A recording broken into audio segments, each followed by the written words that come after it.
Hi friends, welcome to my channel. ఇప్పుడు నేను చదివి వినిపించబే చందమామ కథ పేరు దొంగ చుట్టం. విల్లుపురంలోని విఠలుకు సావిత్రితో కొత్తగా పెళ్ళైంది. సావిత్రి ఉమ్మడి కుటుంబంలో నుంచి వచ్చిన పిల్ల. పైగా ఆ కుటుంబంలో ఒక్కగానొక్క ఆడపిల్ల. చిన్నప్పటి నుంచి ఆమె తల్లి ఇది తాతయ్య ముద్ద, ఇది నానమ్మ ముద్ద అంటూ ఇంటిల్లిపాది పేర్ల మీద కూరి కూరి తినిపిస్తూ ఉండేది. దాంతో సావిత్రి మంచి తిండి పుష్టి ఉన్న అమ్మాయిగా ఎదిగింది. పెళ్లి కాకముందు విఠలు స్వయంగా వంట చేసుకునేవాడు. సావిత్రి కాపురానికి రాగానే అతడు ఆమెకు వంటింట్లో ఏవి ఎక్కడ ఉన్నాయో చూపించి, ఈ చిన్న రాగి లోటా బియ్యం వండుకునితే నాకు ఒక పూటకు సరిపోయేది, ఈ రోజు నుంచి దీనితో 2 కొలతలు పోయి అంటూ ఆమెకు బియ్యం డబ్బాలో ఉన్న లోటాను చూపించాడు. అలాగేనండి అంది సావిత్రి. వారం రోజులు గడిచాయి. రాత్రి పడుకోబోయే ముందు తిండి లేకపోవటంతో సావిత్రి నిద్ర పట్టక నానా అవస్థపడి 8వ రోజు అర్ధరాత్రి వేళ భర్త గాఢనిద్రలో ఉన్నాడని రూఢీపరుచుకొని వంటగదిలోకి వెళ్ళింది. అక్కడ ఒక మూలగా ఉన్న 2 కొబ్బరికాయలు కొట్టి కొబ్బరి పాలతో బియ్యం పాయసం చేసుకొని తృప్తిగా తిన్నది. ఆ రోజు మొదలు సావిత్రి ప్రతిరోజు అర్ధరాత్రి లేచి వంటింట్లో తనకు కావలసినవి చేసుకొని రహస్యంగా తింటూ ఉండేది.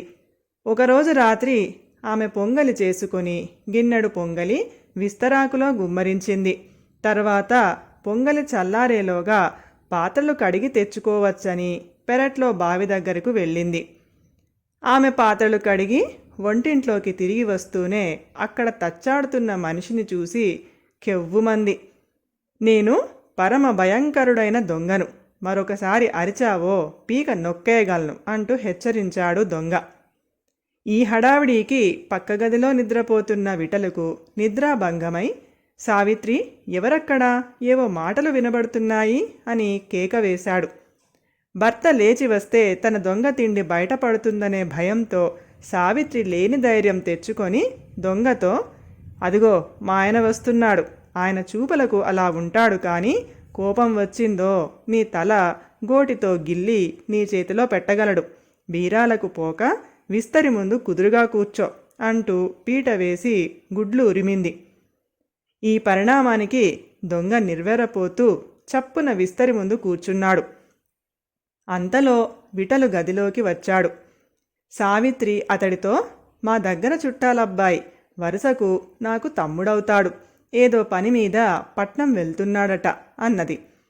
ఆ మాటలతో దొంగ తేరుకొని, నమస్కారం బావగారు, ఆ కాలంలో ఊరి పక్క ఏరు పొంగటంతో అక్క పెళ్లికి రాలేకపోయాను, పొద్దుపోయింది, వద్దంటున్నా కూడా అక్క వినిపించుకోకుండా పొంగలి చేసింది అన్నాడు. ఇంతలో వీధి తలుపు చప్పుడైంది. విఠలు వెళ్ళి తలుపు తీశాడు. 2 రక్షక భటులు అతడితో, ఒక దొంగను తరుముతూ ఇటు వచ్చాం, మీ ఇంట్లో దీపం వెలుగు చూసి తలుపు తట్టాం అన్నారు. దానికి విఠలు, ఇటుకేసి ఏ దొంగ రాలేదు, రాక రాక వచ్చిన నా బావమర్దితో అతడి అక్క ఏదో పిచ్చాపాటి మాట్లాడుతుంది అన్నాడు. రక్షక భటులు మారు మాట్లాడకుండా వెళ్ళిపోయారు. తిరిగి వచ్చిన భర్తతో సావిత్రి, మా తమ్ముడు మిమ్మల్ని చూడ్డం అయ్యింది కాబట్టి ఇప్పుడే బయలుదేరి తెల్లారేసరికి పట్నం చేరుతాడట అంది. అయితే విఠలు అందుకు ఒప్పుకోక, ఇంకా నయం, రాక రాక నీ వైపు చుట్టం వస్తే అర్ధరాత్రి వేళ సాగనంపుతావా, మీ తమ్ముడికి ముందు గదిలో మంచం వేయి, ప్రయాణం సంగతి తెల్లవారాక చూడవచ్చు అన్నాడు. విధి లేక దొంగకు వీధి గదిలో మంచం వేసి, సావిత్రివాడితో, అప్పుల వాళ్ళన్నా దొంగలన్నా మా ఆయనకు బొత్తిగా పడదు, వాళ్ళు కంట పడగానే కత్తిపీట చేతికి తీసుకుంటాడు, నిన్ను మా ఆయన నుంచి నేను కాపాడితే రక్షక భట్ల నుంచి నిన్ను ఆయన కాపాడాడు, ఆ కృతజ్ఞతతో ఇక ఈ ఇంట ఏదైనా దొంగలించాలని ప్రయత్నించకు, మేం పడుకోగానే చిన్నగా వీధి తలుపు తెరుచుకొని వెళ్ళిపో, తెల్లవారాక ఏడి నీ తమ్ముడని మా ఆయన అడిగితే ఏదో సర్ది చెప్పుకుంటాను అని తన గదిలోకి వెళ్ళిపోయింది. అయితే తెల్లవారుజామున దాకా ఆమెకు నిద్ర పట్టలేదు.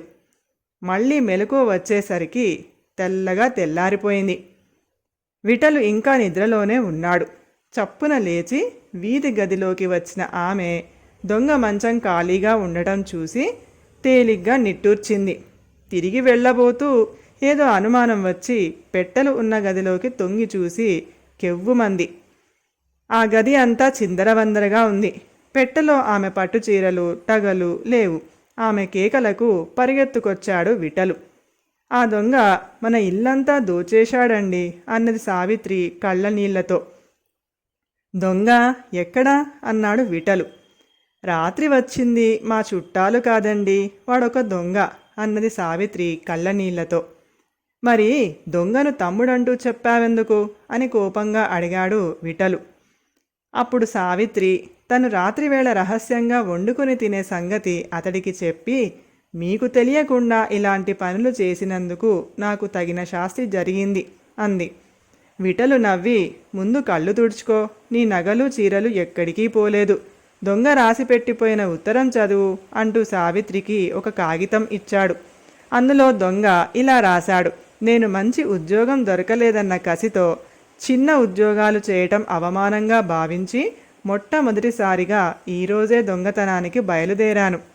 అయితే రక్షక భటుల్ని చూడగానే ఏ నేరం చేయకపోయినా మనసులో అపరాధ భావం ఉండటం వల్లనేమో పరిగెత్తి మీ ఇంట్లో దూరాను. అక్క క్షమించాలి.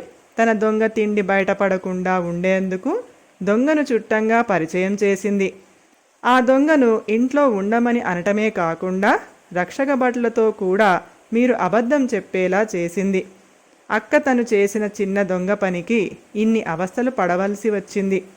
ఇక నిజమైన దొంగ పట్టుబడకుండా తిరగాలి అంటే ఎన్ని ప్రమాదాలు ఎదుర్కోవాలో, ఎన్ని నేరాలు చేయాలో అని భయం వేసింది.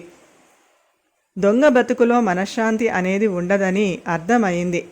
కష్టపడి ఏ కొద్దిగా సంపాదించుకున్నా గౌరవంగా తృప్తిగా బ్రతకవచ్చన్న సత్యం తెలిసి వచ్చింది. నాలో మార్పు తెచ్చిన అక్కలో మార్పు రావాలనే ఈ ఉత్తరం. సావిత్రి ఉత్తరం చదివి కళ్ళు తుడుచుకుంటూ, మీకు తెలియకుండా ఇన్నాళ్ళు ఎంత అవివేకంగా ప్రవర్తించానండి, నన్ను క్షమిస్తారుగా అంది. క్షమించడమా, ఎందుకు అంటూ విఠలు సావిత్రి చేతిలోని ఉత్తరం తీసుకొని, ఇందులో క్షమించవలసింది ఏమీ లేదు. నీ పుట్టింటి అలవాటే ఇక్కడ కొనసాగించావు. నీ నగలు చీరలు అన్నీ వసారా గదిలో దాచాను. పొద్దున నీకంటే ముందే లేవటం వల్ల నీ దొంగ చుట్టం రాసిపోయిన ఉత్తరం నా కంట పడింది.